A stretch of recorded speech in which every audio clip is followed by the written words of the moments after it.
इस वीडियो के अंदर आंतों को मुतासर करने वाली एक ऐसी बीमारी के बारे में बात करते हैं जो कि आजकल काफ़ी ज़्यादा नौजवानों को मुतासर कर रही है। वो कौन सी बीमारी है? इसको सीलिएक डिजीज़ बोला जाता है। मई का जो महीना है ये सीलिएक डिजीज़ अवेयरनेस मंथ के नाम से भी जाना जाता है।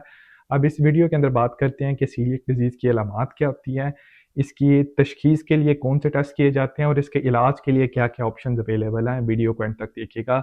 सीलिएक डिजीज़ जो कि आंतों को मुतासर करने वाली यानी इंटेस्टाइन को मुतासर करने वाली एक ऐसी बीमारी है जिसको ऑटो इम्यून कंडीशन बोला जाता है, जिसका आसान लफ्ज़ों में मतलब है कि जो जिस्म का क़ुव्वत मदाफ़त का निज़ाम है वो अपने ही सेल्स को डैमेज करना शुरू करता है तब जब कोई भी मरीज़ जिसको सीलिएक डिजीज़ हो वो ऐसी खुराक का इस्तेमाल करे जिसमें ग्लूटेन प्रोटीन हो।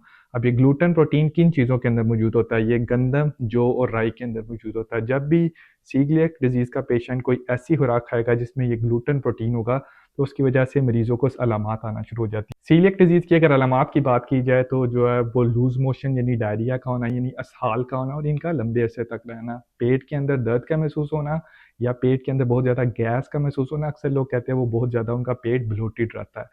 अक्सर लोगों को जब भी वो कोई ऐसी ग्लूटेन वाली चीज़ खाएँगे तो उसके बाद ये अलामात आ सकती हैं।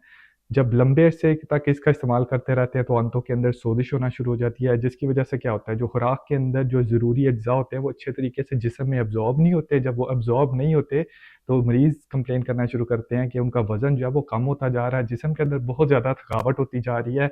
क्योंकि इसकी वजह होती है कि बाज़ औक़ात जो ज़रूरी अज्ज़ा होते हैं जैसे कि आयरन, विटामिन डी और विटामिन बी12 और इससे मिलते-जुलते विटामिन की जिस्म के अंदर कमी होना शुरू हो जाती है, जिसकी वजह से लोग बहुत ज़्यादा थकावट का शिकार महसूस करते हैं, जिस्म में कमज़ोरी महसूस होती है, जिस्म के अंदर खून की कमी भी हो सकती है। अक्सर लोगों को इसके साथ-साथ जिस्म के ऊपर एक ख़ास किस्म का रैश निकल सकता है। अक्सर लोगों को इसकी वजह से डिप्रेशन भी हो सकता है। अब अगर बात की जाए कि ये जो सीलिएक डिजीज़ के सिम्पटम्स हैं, बाज़ औक़ात लोगों की उँगलियों के अंदर जो है वो सुइयाँ भी चुभ सकती हैं, नमनेस, टिंगलिंग की फीलिंग भी हो सकती है। अगर किसी को इनमें से कोई भी ऐसी अलामात हों तो ज़रूर अपने करीबी डॉक्टर से रुजू करें। डॉक्टर आपकी अलामात सुन के आपको ब्लड टेस्ट तजवीज़ कर सकता है जिसके अंदर एंटीबॉडीज़ चेक की जाती हैं। अगर ये एंटीबॉडीज़ पॉज़िटिव आ जाएँ तो आपको स्पेशलिस्ट के पास रेफ़र किया जाता है जो कि कैमरा टेस्ट के ज़रिए आंतों के अंदर से बायोप्सी भी कर सकते हैं और वो सैंपल जो है वो लैब में भेज के जो डायग्नोसिस है उसको कन्फर्म किया जा सकता है। अगर इस बीमारी की तशख़ीस हो जाए तो अब आ जाता है कि इसके इलाज के लिए कौन-सी दवाई दी जाती है। सबसे अहम बात है कि सीलिएक डिजीज़ की बीमारी के इलाज के लिए अभी तक कोई भी दवाई मार्केट में मौजूद नहीं है। इस बीमारी का जो सबसे अच्छा इलाज है वो ये परहेज़ है और वो परहेज़ किन चीज़ों से करना है आपने? ग्लूटेन वाली चीज़ों से जिनके अंदर ग्लूटेन प्रोटीन मौजूद होता है। वो किन चीज़ों के अंदर? गंदम, राई और जौ, इन चीज़ों से आपने परहेज़ करना है। जब भी आप कोई चीज़ इस्तेमाल करें तो उसका लेबल के ऊपर पढ़ लें कि इसके अंदर कोई ग्लूटेन वाली चीज़ तो मौजूद नहीं है।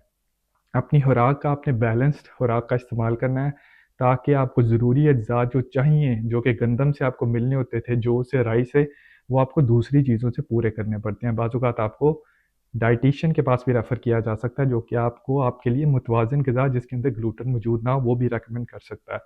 बाज़ औक़ात कुछ लोगों के अंदर जो है वो विटामिन या एक्स्ट्रा सप्लीमेंट्स भी दिए जाते हैं ताकि इन लोगों के अंदर इनकी कमी ना हो। अगर किसी को इनमें से कोई भी अलामात हों, सीलिएक डिजीज़ के बारे में परेशान हो तो ज़रूर अपने करीबी डॉक्टर से रुजू करना चाहिए। इस बीमारी की जल्दी तशख़ीस आपको बहुत ज़्यादा कॉम्प्लिकेशन से बचा सकती है। उम्मीद है आपको इस वीडियो से सीलिएक डिजीज़ की सिम्पटम्स के बारे में अवेयरनेस मिली होगी। मई का महीना सीलिएक डिजीज़ सिम्पटम्स के अवेयरनेस का महीना है। इस वीडियो को दूसरे लोगों के साथ शेयर कीजिए ताकि दूसरे लोगों को भी इस बीमारी की अलामात के बारे में पता चल सके। अगर आपको वीडियो अच्छी लगे तो ज़रूर मेरे चैनल को फ़ॉलो कर लीजिए ताकि आपको ऐसी इन्फॉर्मेटिव एजुकेशनल वीडियोज़ मिलती रहें।